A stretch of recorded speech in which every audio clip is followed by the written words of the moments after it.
mga kamix! I welcome sa aking YouTube channel sa Abinido Kamix TV. For today's video, I'm gagawa si Abinido ng banana cake.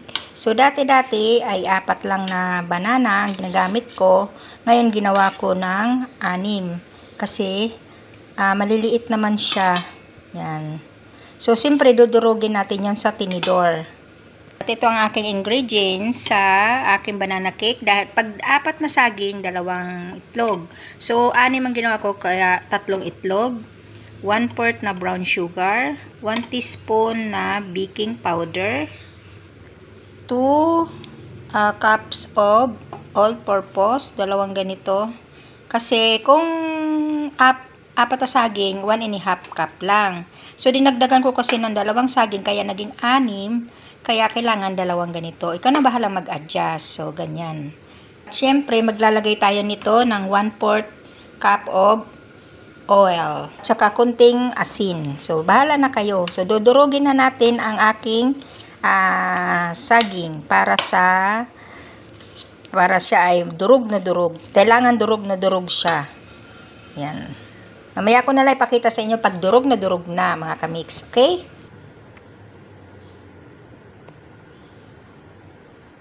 Yan po ang aking mga ingredients. So, ayan, dinudurog ko na. Malapit na siya madurog lahat. So, siyempre, tayo ay nagluluto ng ginom-inom muna tayo ng cold coffee. Yan. Ilagyan ko ng kasi sa init ng panahon, so kailangan natin ito ng imbis na kaping mainit, kaping malamig. So, habang nagmi-mix ako ng mga ingredients ko, so magpapainit na tayo ng kawali. Kasi lulutuin ko lang yan dyan sa kawaling yan. So, magpapainit na tayo ng kawali. Medyo mahina-hina lang muna kasi nagmi-mix pa tayo. Kailangan itong kawali na ito, init na init. Kasi para paglagay ko dyan, ay na siya. Talagang mainit. Para din sa oven, di ba? Pinapainit mo na ng mabuti. Ganon din sa kawali. So, dahil ay durog na ang ating saging, ibuhos na natin yung 3 itlog. Nilagay ko muna dito para siguradong walang mga balat na masama sa pagbasag. So, mimix na natin dito, guys. Yan. So, ganyan lang po. Kasimple. So, i-mix na natin. Ayan o.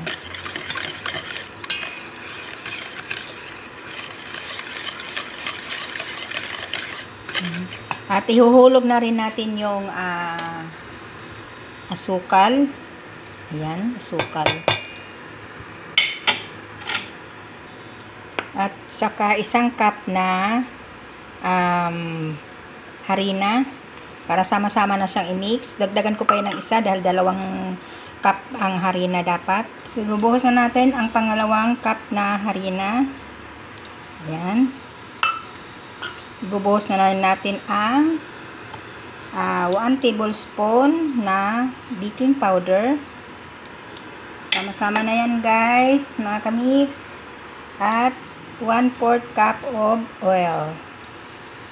Ayan. So, lalagyan na rin natin yan ng konting asin. Lalagyan natin ng konting asin lang.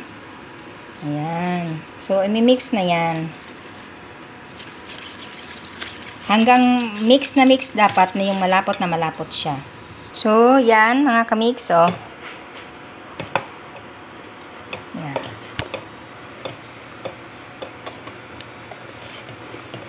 Yan lang, halo na halo. Mano-mano. Yung iba dyan, mayroon talagang silang mixer nito. Mayroon naman dito. Ayaw ko lang gamitin kasi mahirap naman. Kuryente. Ayan. Tiyaga na lang ako sa mano-mano. So, yan. Mix na. Isasalin natin yan dito sa aking gamit. Ito. Dito po yun siya ibubuhos. Pero may sapin yan. Wait lang. So, ito yung sasapinan ko. Ito yung gamit ko. Ito ang ginagamit ko para isapin dito sa aking sa tinapay. Yan, ito ang pangalan ng aking ginagamit. Ayan, Cook Bake. So, lalagyan natin yan ng butter.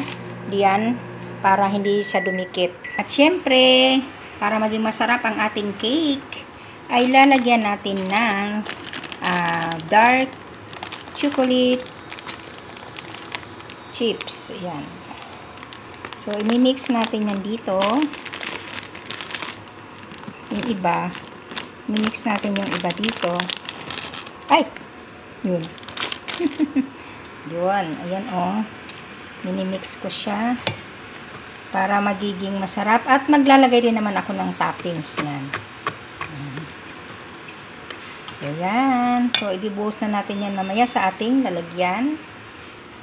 Yan, dyan ko lalagay yan dyan. May ban. Binuksan ko na yung kawali. Ilalagay natin itong patungan para hindi masunog yung ating niluluto na cake. Dyan ko siya ilalagay. Ibubuhos ko muna. Hindi ko mapapakita sa inyo paano magbuhos dahil ang isang kamay ko ay hawak ko ang aking camera. So, ayan mga kamix. Ayan. Nilagyan ko ng toppings ng chocolate na chips. So, atin yung i-cover.